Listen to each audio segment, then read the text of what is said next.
C'est d'ailleurs ce qu'a expérimenté un certain Jean-Pierre. J'étais révolté de la vie, dit-il. Il y avait de la haine dans mon cœur, à cause de l'injustice que j'avais vécue, finalement dès le ventre de ma mère. Abandonné par mes parents, mis dans une poubelle et recueilli par une personne, envoyé dans un orphelinat, grandissant dans l'injustice. Je me suis révolté et j'étais rempli de haine. Personne ne pouvait me comprendre, j'en voulais à tout le monde. Ma vie a été un long chemin. Mais ce qui est extraordinaire, c'est que sur ce chemin, je ne savais même pas que Dieu était déjà là, qu'il me voyait, qu'il m'aimait, qu'il m'avait même vu déjà quand j'étais dans cette poubelle, alors que je n'étais qu'un nourrisson. Et un jour, mon cœur a fléchi devant Dieu. Mon cœur a littéralement été bouleversé par son amour. Et je puis vous dire que j'ai connu une guérison intérieure que personne d'autre ne pouvait m'apporter. Autre témoignage, celui d'une jeune fille qui avoue ce qu'elle n'arrivait même pas à avouer à ses parents. Victime d'abus, victime de choses terribles qui lui ont enlevé sa dignité et sa pudeur. J'ai sombré dans la dépression. Je voulais mettre fin à ma vie. J'avais dit stop, c'en est assez, j'en peux plus. Mais j'ai rencontré celui qui était près de moi. Celui qui s'appelle l'Éternel, qui est près de ceux qui le craignent, mais près aussi de ceux qui ont le cœur brisé. Mon cœur brisé en 1000 morceaux, je me disais impossible de le recoller. Dieu a fait plus, il m'a ressuscité. Dieu est le Dieu qui guérit. On va lire un premier verset, s'il vous plaît. Le psaume 38, verset 8.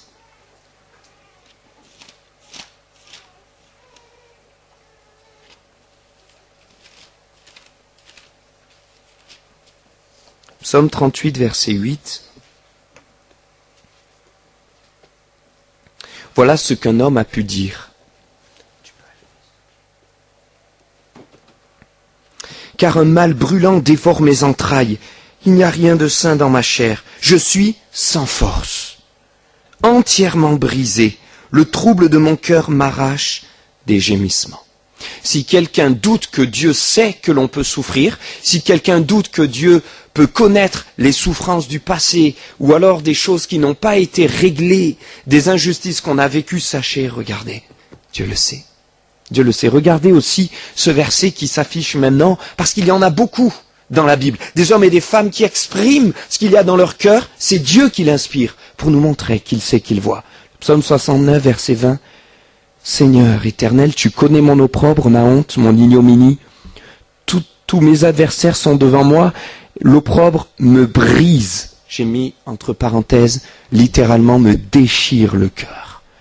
Je suis malade, j'attends de la pitié, mais en vain, et des consolateurs, et je n'en trouve aucun. On le verra ce matin, c'est ce qu'un homme a certainement expérimenté. Il y a ces versets qui sont réels. Et nous ne voulons pas nous voiler la face et dire que tout va bien dans le meilleur des mondes. Non. Il y a tellement de gens aujourd'hui, de personnes qui vivent dans une telle souffrance, qui ont le cœur brisé, qui ont un passé douloureux qui n'a pas été réglé. Il y a même des chrétiens qui aiment le Seigneur, qui avancent, mais qui ont encore tellement de frustration, de souffrance qu'ils n'ont pas encore réussi, eh bien tout simplement à évacuer, de blessures non comprises ou d'injustices cachées. L'Éternel est celui qui te guérit. Voilà ce que je lis maintenant.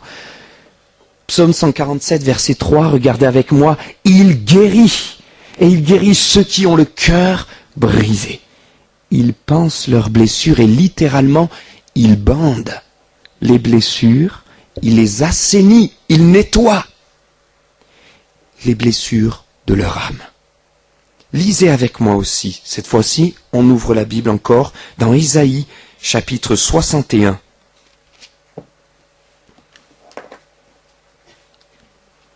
Ésaïe 61. verset 1er.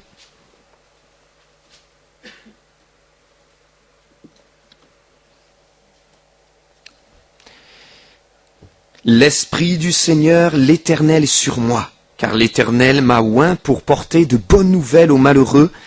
Il m'a envoyé pour guérir ceux qui ont le cœur brisé, pour proclamer aux esclaves la liberté. Amen.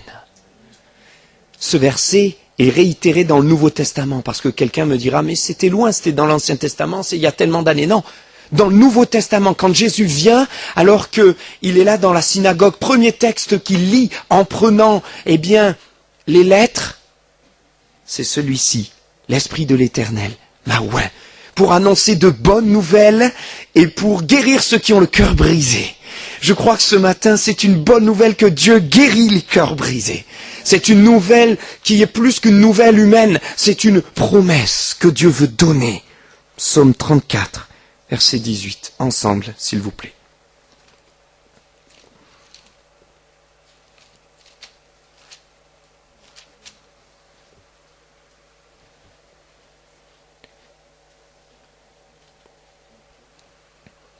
Quand les justes crient, l'Éternel entend, et il les délivre de toute leur détresse.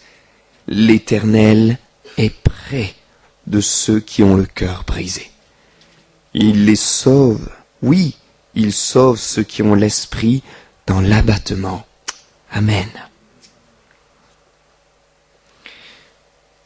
Le verset qui suit sur le diaporama. Nous venons de lire le psaume 147 qui disait « Je guérirai leurs blessures, je panserai leurs plaies. » Mais ce matin, le Seigneur s'adresse à toi et je vous parlerai avec mon cœur. C'est un thème qu'on pourrait finalement traité en 4, 5, 6, 7 séminaires de 1, 2 heures. Mais je voudrais vous parler avec mon cœur et vous dire que l'Éternel qui a dit « Je guérirai leur cœur » s'adresse maintenant à toi. Jérémie 30, 17, je te guérirai. Je panserai tes plaies. Dit l'Éternel. Amen. Je te guérirai, je panserai tes plaies. C'est exactement ce qu'a vécu l'homme blessé à demi-mort sur le chemin du bon Samaritain, Luc chapitre 10, verset 30, prenons-le ensemble.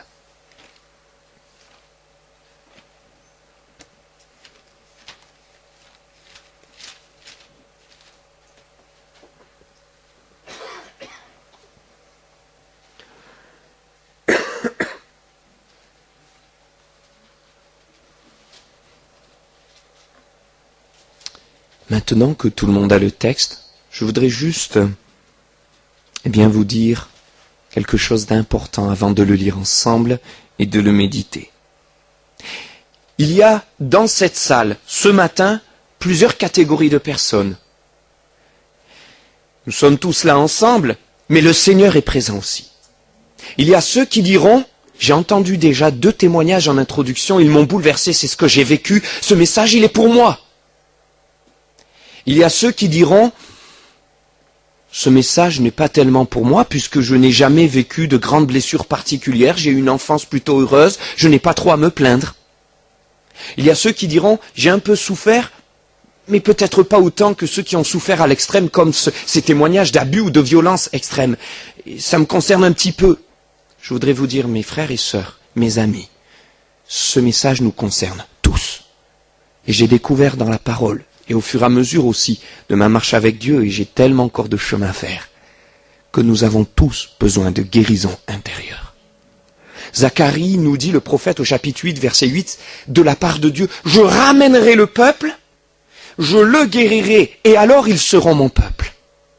Et je serai l'Éternel leur Dieu. Pour marcher avec Dieu, il faut accepter ce chemin de guérison intérieure. On peut même accepter Dieu, et sur ce chemin, il y a ensuite des étapes où Dieu nous attend pour poser sa main et nous dire « Je t'aime et je te comprends ». Hébreux 8, 10 nous dit « De la part de Dieu, je mettrai dans leur esprit mes lois et j'écrirai sur leur cœur les lois de l'Éternel. Alors, je serai leur Dieu. Alors ils marcheront avec moi. » Mais quelles sont les lois de l'Éternel? On aime à dire « marcher dans la sainteté », c'est vrai. Être consacré à Dieu, c'est vrai, tout donner, c'est vrai. Mais les lois de l'Éternel, c'est aussi la guérison divine. Et c'est aussi de nous guérir intérieurement et de panser nos plaies. Ce sont aussi les lois divines de la croix où là Jésus a tout accompli pour nous. Tous nous en avons besoin. Quelqu'un en doutera-t-il?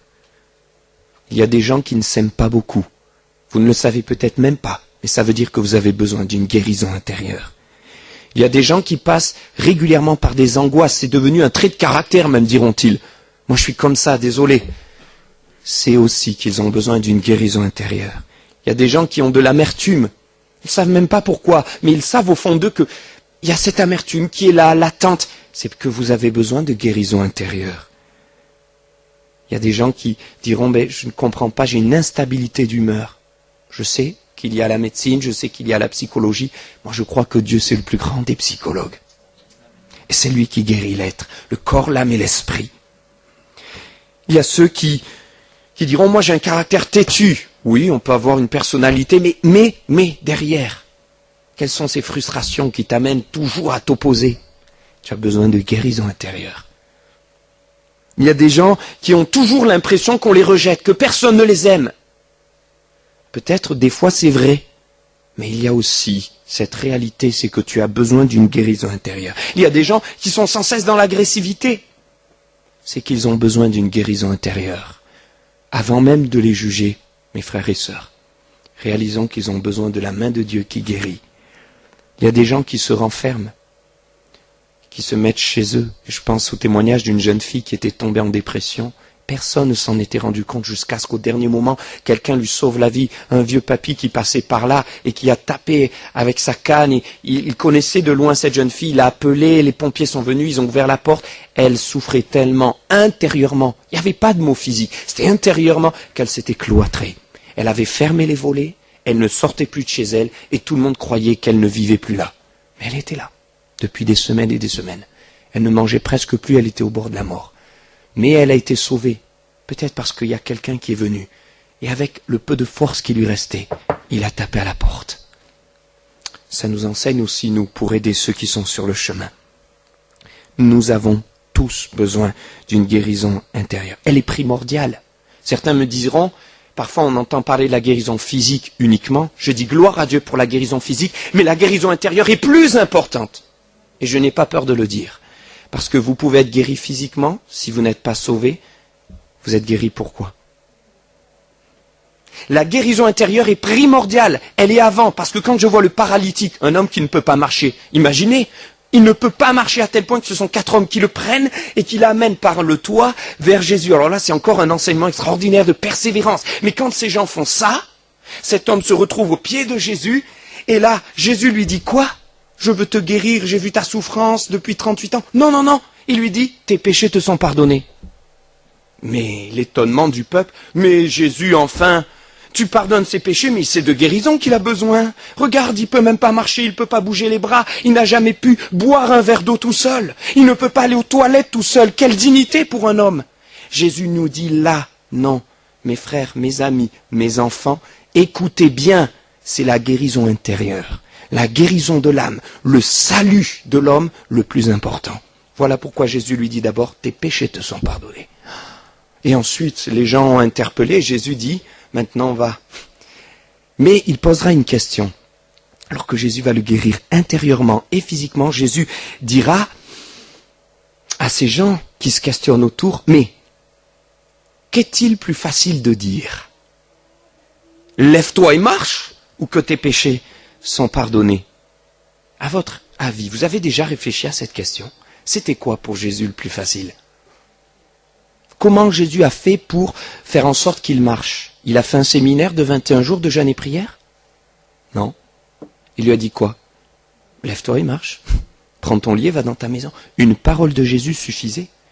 Mais par contre, pour le guérir intérieurement, pour pardonner ses péchés, le sauver, Jésus est allé jusqu'à la croix. Jésus a connu l'agonie. Jésus a accepté la souffrance de Golgotha. C'était quoi alors le plus facile? C'était quoi alors qui primait? C'était d'abord la guérison intérieure. Le plus facile, c'était la guérison physique, mais ce qui est primé, qui était primordial, c'était la guérison intérieure. C'est ce qui devançait d'ailleurs, bien souvent, il y a la guérison intérieure et souvent la guérison physique, elle suit. C'est exactement ce qu'a vécu cet homme. Il a d'abord été guéri intérieurement. Ainsi, il faut comprendre l'importance de cette guérison intérieure. Elle nous emmène dans la vie éternelle parce que la première marque de la guérison intérieure, c'est le salut. C'est quand je réalise que je suis pécheur et que Jésus me guérit de ça parce que j'ai péché et j'ai bouleversé ma conscience, j'ai sali ma conscience et j'ai blessé Dieu.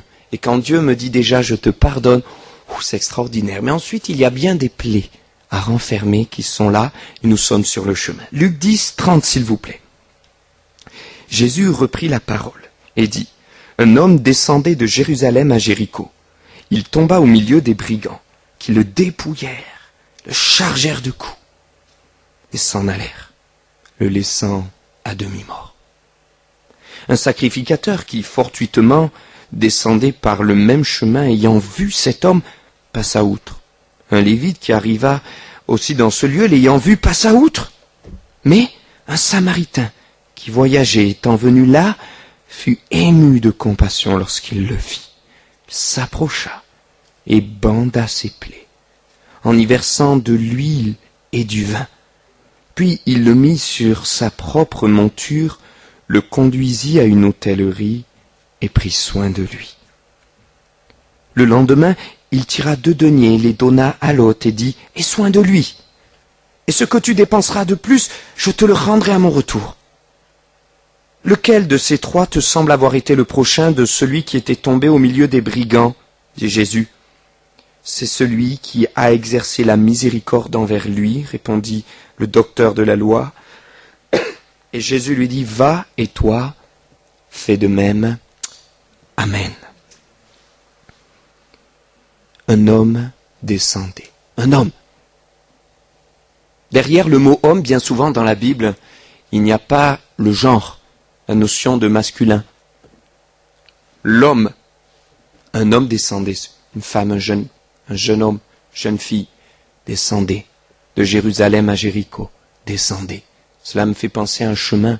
C'était un chemin dangereux, un premier chemin qui était d'abord un chemin de pente vertigineuse.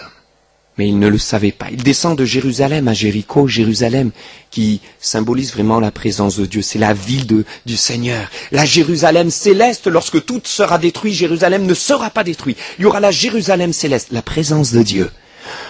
Mais il part de ça, Jérusalem, de là où il a tous ses repères et là où il est en sécurité, et puis il descend. Et il descend vers Jéricho. Jéricho, vous le savez, quand vous connaissez l'Ancien Testament, c'était la ville fortifiée. Jéricho, c'était l'ennemi. Jéricho, c'est ceux qui avaient fait trembler le peuple pendant tellement longtemps. Et lui, il descend de Jérusalem à Jéricho. Sans le savoir, il est sur un chemin dangereux, sur une pente dangereuse, sur une pente glissante, descendante. Des fois, dans nos vies, il y a eu des circonstances. On n'a pas cherché, on n'a pas voulu. On y était peut-être même pour rien. Quand on voit des enfants qui vivent des moments difficiles, qui sont maltraités ou autres, qu'ont-ils demandé rien du tout? Peut-être sont-ils simplement, alors qu'ils n'ont rien demandé sur ce chemin où ils n'ont plus leur repère, ils n'ont plus tout simplement leur endroit de sécurité. Et tout à coup, ils vont croiser, alors qu'ils n'ont rien demandé, des méchants. La Bible nous parle des méchants. La Bible nous dit que le cœur de l'homme est tortueux par-dessus tout. Même le meilleur des hommes, son cœur est semblable à un buisson d'épines.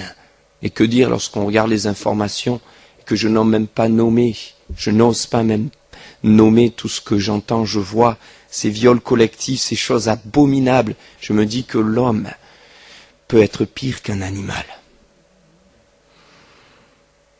Ce qui est extraordinaire, c'est que Dieu guérit. Même ses souffrances les plus profondes. Mais cet homme descendait de Jérusalem à Jéricho. Peut-être que quelqu'un est sorti de sa Jérusalem, de son monde de repères, de sa sécurité, qu'un jour il a croisé à un carrefour qu'il n'avait peut-être pas choisi, des brigands comme cet homme qui va être blessé sur le chemin. Il a croisé des gens qui lui ont fait du mal, peut-être quelqu'un inconnu, je ne sais pas, du harcèlement, des choses graves, des insultes, du mépris de vos propres enfants ou de quelqu'un de votre famille qui vous a blessé profondément. Dieu voit tous ceux qui descendent et qui vont à la rencontre de Jéricho ou de ses brigands, à leur insu. Cet homme tombe au milieu des brigands. Je le lis littéralement avec vous.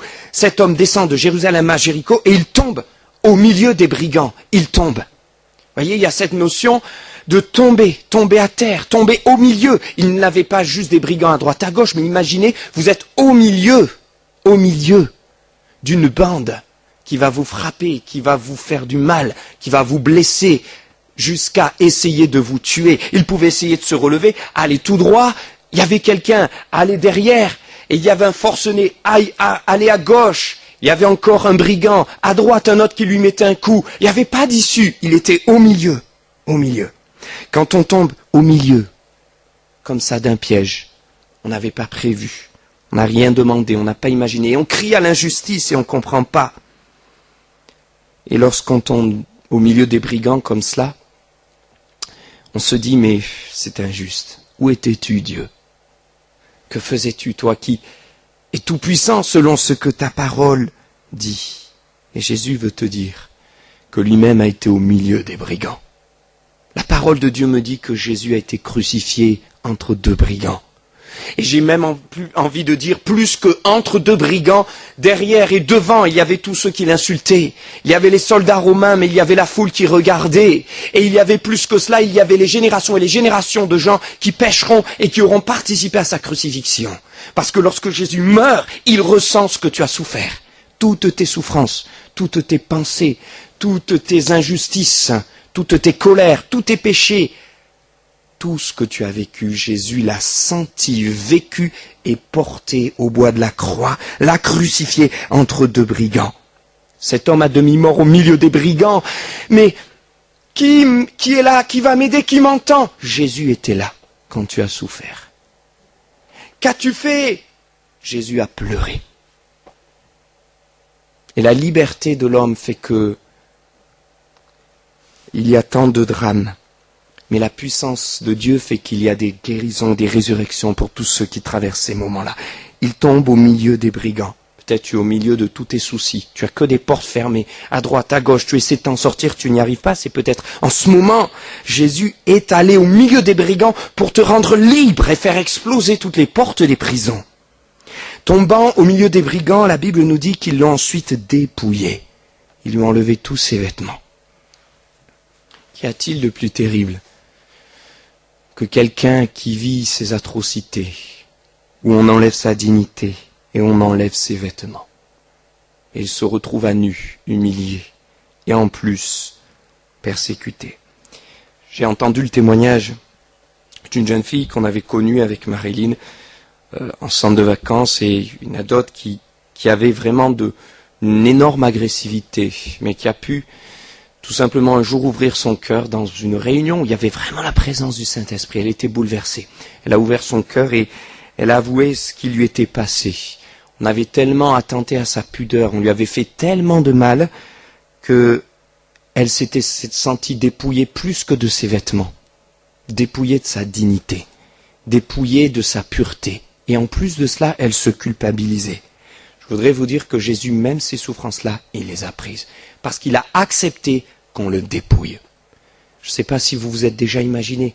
Lui, le Dieu saint, le Dieu parfait, le Dieu créateur qui accepte que sa créature, Minus, le méprise, ôte ses vêtements, l'injurie et attente à sa pudeur. Devant, non pas des milliers de personnes, mais je dirais des milliards, parce qu'aujourd'hui tout le monde connaît cette histoire. Et tout le monde l'a vu. Jésus a dit oui je veux, afin que toi tu puisses être purifié, nettoyé, mais afin que toi tu puisses aussi être guéri dans ton cœur. Dépouillé de ses vêtements. Mais que dire des gens, parce que quelqu'un me dira je n'ai pas vécu cela. Oui, tout le monde n'a pas vécu cela. Et peut-être tu as été dépouillé de ton identité. Et quelqu'un me dira, oui, vous, pasteur, c'est facile de dire ça. Mais c'est une des parties de mon témoignage, mais très courtement. Quand j'étais petit, eh bien, j'avais 5-6 ans. Oui. Je me souviens que il y a eu, à un moment donné, dans certaines circonstances, que ce soit à l'école, avec des copains, ou même dans des sorties à l'extérieur, on m'avait donné un surnom, mais qui m'avait fait beaucoup de mal, qui me faisait du mal. On m'appelait, je vais bien sûr vous le dire proprement, sans vous dire les mots grossiers, la petite crotte noire, à cause de la couleur de ma peau, parce que j'étais le seul. Alors ça peut faire sourire certains, et bien sûr, vous comprenez que c'est l'expression grossière en plus. Hein. Mais quand vous avez 5-6 ans et que c'est le surnom qu'on vous donne, vous ne pouvez pas imaginer les dégâts que ça fait dans l'esprit et dans le cœur. Il a fallu, moi aussi, que je vive ma guérison intérieure. Mais pendant des années, j'ai développé ce problème d'identité. Pendant des années, j'ai vécu du racisme. Pour rien au monde, mes frères et sœurs, je ne changerai ce que j'ai vécu. Pour rien au monde, je ne voudrais revenir en arrière et demander à Dieu d'enlever ce passage. Pour rien au monde, même si je me rappelle de certains moments, certaines larmes, et puis de certains rêves que je faisais, oui, je ne peux pas en être fier, mais je peux vous dire qu'à des moments, je me rappelle même que je rêvais la nuit que je les tuais, tellement j'avais développé de la haine. Je me rappelle que je ne rêvais qu'une chose, c'était de me battre avec eux et de leur régler leur compte. Parce que j'étais pas aimé, parce que j'avais pas la même couleur de peau. Mais aujourd'hui, je bénis Dieu de l'avoir vécu. Oui, ça peut paraître fou. Mais aujourd'hui, je suis heureux parce que je sais que je peux comprendre et je peux aider ceux qui passent par là. Je sais que ça va me servir parce que Dieu change le mal en bien. Comprenez-le, comprenons-le. Dieu change le mal en bien. C'est ce que Joseph a fait dit. Pourtant, on l'accusait d'adultère, c'était faux. On l'accusait de toutes sortes fausses, de toutes sortes de choses qui étaient fausses. Et il a dit, Dieu a changé le mal en bien. Et Néhémie dira, Dieu a changé la malédiction en bénédiction.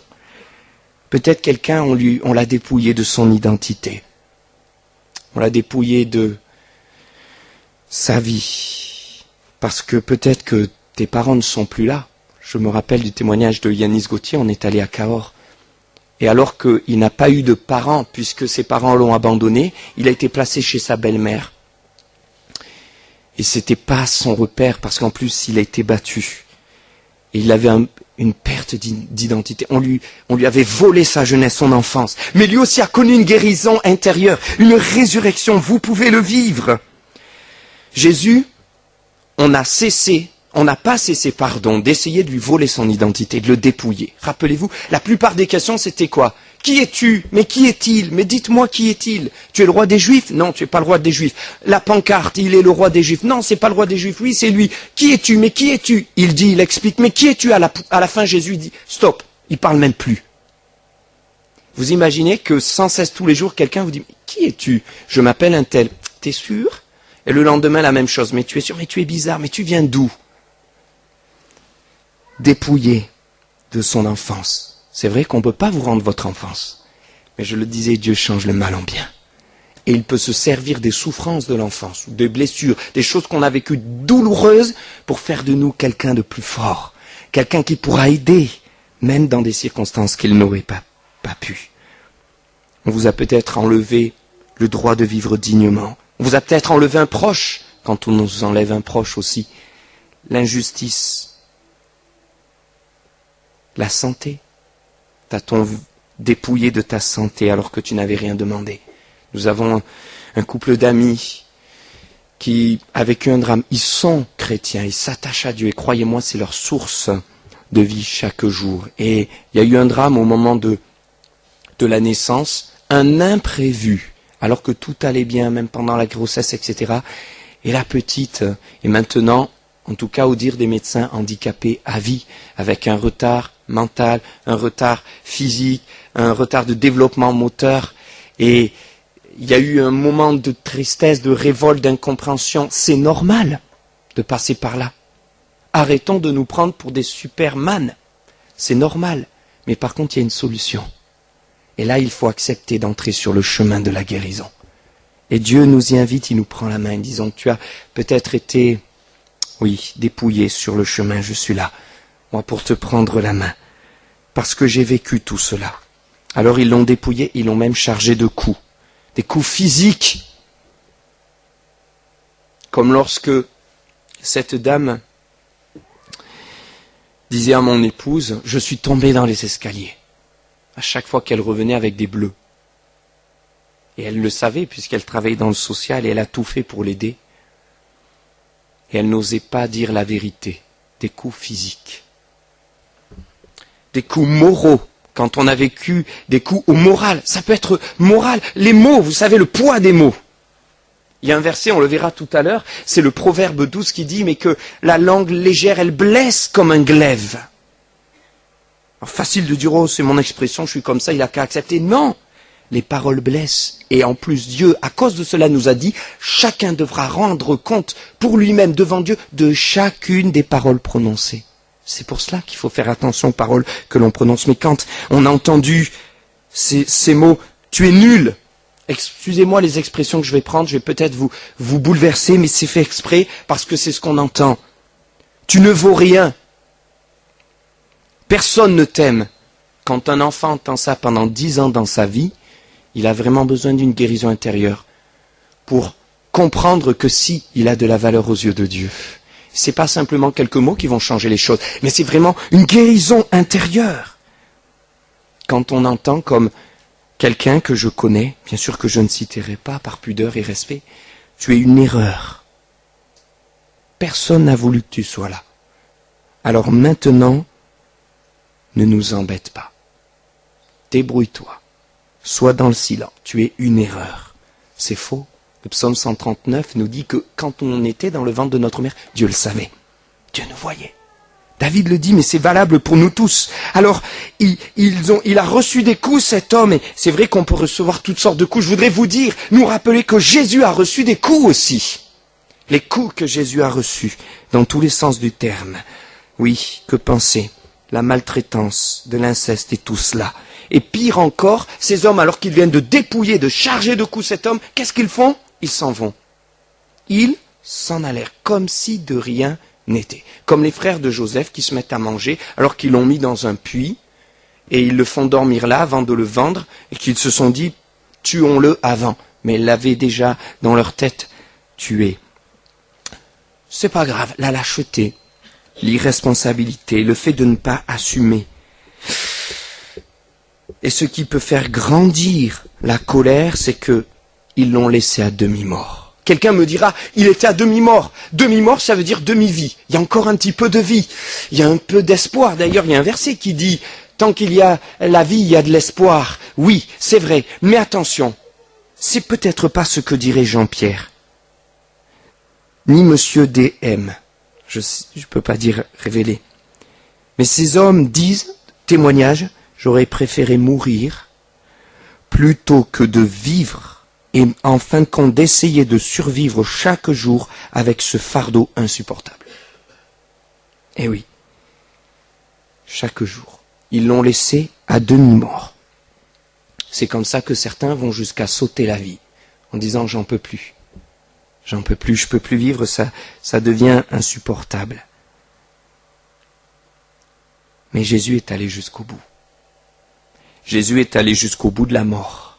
Il a choisi, lui, de vivre le moment à demi-mort, de le prolonger, parce qu'il a dit personne ne m'ôte la vie, c'est moi qui l'offre. Et il a choisi d'aller jusqu'au bout, mort, crucifié, mais il est ressuscité. Afin que toi aussi tu puisses ressusciter, afin que chacun d'entre nous, nous puissions vivre une nouvelle vie, une résurrection. Et quelles que soient les différentes blessures, quel que soit le niveau auquel nous sommes, nous pouvons vivre vraiment la guérison de Dieu, qui peut nous aider ensuite à être bien plus utile entre ses mains. Et si certains passent outre et que la colère a été démesurée, parce que le Lévite voit, il passe, il voit, il passe outre, parce que le sacrificateur, il passe, il voit, il passe outre. Et combien de fois peut-être dans nos vies, on a souffert, et puis on s'est dit, il a vu, ils ont vu. Et puis, rien ne s'est fait, on n'a rien fait, on ne m'a pas écouté, on ne m'a pas donné de solution. Et la colère augmente, ou l'injustice, ou l'incompréhension, c'est vrai. La Bible nous le dit, ça nous a été rappelé tout à l'heure. Malheur à l'homme qui se confie en l'homme. Et oui, on est de plus en plus malheureux quand on se confie en l'homme. Mais si tu te confies en Dieu, sache que lui, il sera là. Il sera là comme le bon samaritain. Et c'est là où j'en viens, le bon samaritain est là. Et je redis ce que j'ai dit tout à l'heure, psaume 38, l'Éternel est près de ceux qui ont le cœur brisé. L'Éternel est près de toi. Il est venu là, la Bible nous dit, il est venu là à l'endroit où il y avait eu ce demi-meurtre qui était comme un meurtre. Là où personne n'était venu. Là où personne ne pouvait venir, Jésus est venu. Parce que là où personne ne pouvait aller jusque dans la mort, Jésus est allé. Mais il est ressuscité. Je voudrais te dire qu'il s'approche de toi. Il est près de ceux qui ont le cœur brisé. Littéralement, le texte dit, il est venu, il s'approche, il fut proche. Il s'est vraiment mis à sa portée. C'est l'amour de Jésus, même ce matin. Et je dirais encore, dans les semaines à venir, parce que c'est un processus, c'est un chemin. Et là où tu es dans ta condition, il vient. Alors, cet homme qui a demi-mort, il est là, lui a-t-il parlé, pouvait-il parler, je ne sais pas, était-il inconscient, on ne sait pas trop, on a juste les faits, le bon samaritain vient, et là, il va y avoir une action prophétique de guérison de ce que Jésus peut faire dans nos vies. Mais je remarque une chose quand même, c'est qu'il a pu le faire. Je crois que des fois, il nous reste à peine la parole, mais pouvons-nous aider quelqu'un qui ne veut pas être aidé? Pouvons-nous amener avec nous quelqu'un qui refuse? Et j'ai le témoignage de quelqu'un qui me disait, j'ai vécu un moment terrible, je m'en rappellerai toute ma vie, j'ai voulu aider quelqu'un, c'était une dame qui était là et qui était blessée, elle s'était fait mal, et puis j'ai essayé de l'aider, et elle a réagi avec tellement d'agressivité. Laissez-moi ici. Mais vous n'allez pas rester ici, est-ce que vous voulez que j'appelle quelqu'un? Laissez-moi. Et elle est partie. Quand c'est terrible, quand on veut aider quelqu'un qui ne veut pas être aidé. Je crois que cet homme à demi-mort, il s'est laissé aider, même si l'homme qui l'aide n'est pas de sa région, n'est pas de sa nationalité. Peut-être que Jésus n'est pas de votre entourage, peut-être que pour quelqu'un, Jésus est un petit peu quelqu'un de théorique, vous ne savez pas, mais laissez-vous toucher, aidé par Jésus. Il est là, parlez-lui, faites de lui votre confident. Sa parole guérit, est-ce que tu peux montrer s'il te plaît? Et sa parole, il l'envoie pour vous guérir. Est-ce que tu peux montrer maintenant l'autre? Il envoya sa parole et les guérit. Tel qu'il parle légèrement blesse, comme un glaive, mais la langue des sages apporte la guérison. Parlez. Premièrement, parler à soi-même, c'est pas un processus psychologique, mais c'est le fait de se dire, c'est vrai, j'avoue, il faut se mettre devant des fois nous-mêmes et le miroir de notre âme, la parole de Dieu. Parlez à Dieu, Seigneur, même si on a à lui dire, j'ai de l'amertume, j'en peux plus, je comprends pas, tu étais où? Et puis qu'est-ce qui s'est passé? Dites-lui, Anne l'a fait, elle a vécu vraiment une guérison de l'âme. Et puis, parlez à quelqu'un qui pourra vous aider, parce que la langue des sages, elle guérit. Le bon samaritain arrive. La parole de Dieu me dit que il va le guérir. Comment? Il prend du vin, d'abord. C'est le symbole du sang. Il y a toujours la croix de Jésus pour nous guérir. Toutes nos guérisons. C'est par ces meurtrissures que nous sommes guéris. Il prend du vin et il l'applique. Cicatrisation, ça peut faire mal. C'est la croix qui guérit.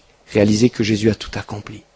Que notre cœur aussi, il a besoin d'être pardonné. Même si on a vécu l'injustice, on a participé à d'autres injustices. Réalisez qu'il a tout accompli, notre guérison. Son sang a coulé pour nous. L'huile, il prend l'huile. C'est l'image du Saint-Esprit qui guérit. Le Saint-Esprit est saint, Saint-Esprit, il vous redonne cette sanctification, il vous amène sur un chemin de sanctification, il vous redonne votre pureté à la croix.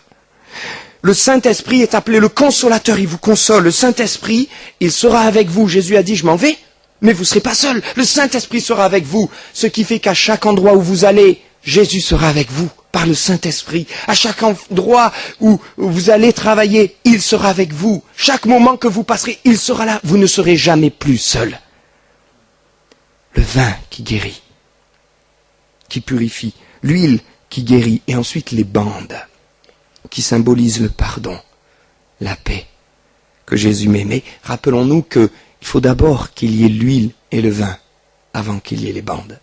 Parce que si on met les bandes sur une plaie, ça ne changera rien. On cache, on habille un mur d'une peinture, mais ça n'enlève pas la moisissure. Le temps peut être un allié ou un ennemi. Si on laisse la plaie s'infecter dans le temps, elle va devenir de plus en plus dangereuse. Si, au contraire, l'huile, le vin est appliqué et les bandes sont mises, qu'est-ce qui se passe? Ensuite, le temps sera un allié. Parce que dans le temps, il y aura cicatrisation. Il faut donc laisser aussi à Dieu le temps de nous guérir. Mais d'abord, il faut qu'il pose son vin, son huile. L'huile qui nous guérit. Vous savez, à Gethsémani, vous vous rappelez qu'est-ce qui a coulé? Des grumeaux de sang du front de Jésus. Gethsémani signifie pressoir à huile. Avant, on pressait l'huile. Il y avait les pressoirs à huile. Et quand vous regardez de Jérusalem à Jéricho, il y a au milieu la montagne de Gethsémani. Sur ton chemin de guérison, il y aura toujours le pressoir à huile. Jésus a été pressé dans ses souffrances et dans tout ce qu'il a vécu, senti, expérimenté, afin que sorte l'huile pure et parfaite de guérison pour ton âme. L'huile de guérison. C'est pourquoi le prophète Ésaïe au chapitre 53, verset 5 dira, c'est par ces meurtrissures que nous sommes guéris. Alors si quelqu'un dit, mais pourquoi j'ai souffert, pourquoi j'ai connu cela? Le Seigneur veut te parler. Le Seigneur veut te dire, béni soit Dieu, le Père de notre Seigneur Jésus-Christ, le Père des miséricordes et le Dieu de toute consolation. 2 Corinthiens chapitre 1, qui nous console dans toutes nos afflictions, afin que, par la consolation dont nous sommes l'objet, de la part de Dieu, nous puissions consoler ceux qui se trouvent dans quelque affliction. Amen. Le texte nous dit, va et toi fais de même. Autrement dit, la conclusion, c'est Jésus aussi qui s'adresse à tous les chrétiens, à tous ceux qui ont été guéris ou qui sont sur ce chemin et qui ont déjà réglé tellement de choses. Elle te dit, toi fais de même. Je vais t'utiliser. Tu as vécu des choses graves, tu as vécu des difficultés, des souffrances, je ne sais pas. On a tous eu nos souffrances. Non seulement je veux te guérir, mais ensuite pour t'envoyer, pour que toi tu puisses faire de même. Combien de personnes autour de nous sont à demi-mort, frères et sœurs, blessés sur le chemin? Il est l'Éternel qui guérit, qui est près de ceux qui ont le cœur brisé. Amen. On va se recueillir ensemble. Gloire à toi, Jésus. Je voudrais juste que pendant ce temps,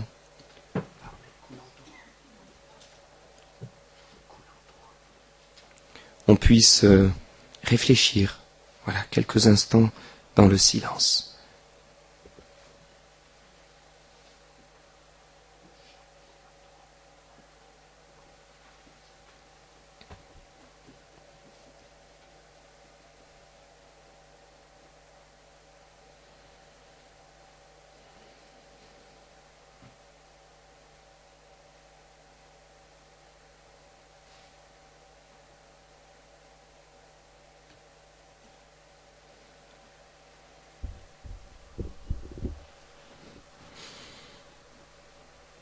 On va reprendre ce cantique.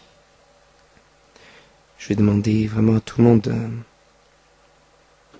juste pendant ce cantique, coulant en torrent, c'est toi qui guéris mes blessures, de le vivre intérieurement. Et ce qu'il désire, c'est devant Dieu que vous le faites, vous pouvez vous lever et avoir finalement cette image et cette réalité que votre confident, celui à qui vous pouvez tout dire, est là près de vous, qu'il vous guérit, qu'il agit au moment où ce cantique est fait par son esprit, lui qu'il coule. C'est entre vous et lui. Je vais encourager ceux qui veulent aussi être utiles entre ses mains et entendre cette voix, va et toi fais de même. Peut-être quelqu'un qui a vécu une souffrance particulière mais qui voudrait être utile entre les mains de Dieu pour pouvoir aider tous ceux qui sont blessés sur le chemin, afin qu'eux aussi entrent sur un nouveau chemin. Celui qui est le chemin, la vérité, la vie, un chemin de guérison. Vous aussi, vous pouvez vous lever, il n'y a que Dieu qui voit, qui sait ce pourquoi on se lève. Et on va reprendre ce cantique avec ceux qui le veulent et laisser vraiment quelques instants le Saint-Esprit agir, parler à nos cœurs, guérir. Laissez l'Esprit de Dieu vous remontrer l'œuvre de la croix. Laissez l'Esprit de Dieu vous montrer que même dans votre nouvelle naissance, il y a en vous les germes de la guérison. Que même dans votre nouvelle naissance, vous avez des guérisons intérieures à connaître. Que le nom de l'Éternel soit béni.